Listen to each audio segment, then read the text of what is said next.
Chris Aquino nawala na talaga ng pag-asa, mahirap man isipin at tanggapin ngunit sumusuko na din talaga ang mga doktor sa kakahinti ng pagkakataon na mapagaling si Chris sa pamamagitan ng kanilang siyensa.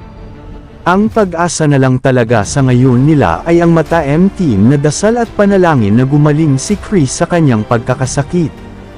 Hindi na nga maipapangako ng mga doktor ni Chris na gagaling pa ito ng tuluyan subalit ang isang himala na lang talaga ang siyang daan upang tuluyan na nilang mabitawan ang pag-asang gagaling pa itong si Chris. Dahil kahit anong gawin nila ay tila hindi umeepekto ang mga gamot at iba pang ginagawa ng mga doktor kaya tuluyan na talaga nilang ipinapasa Diyos ang lahat na malalampasan ito ng Queen of All Media na si Chris Aquino.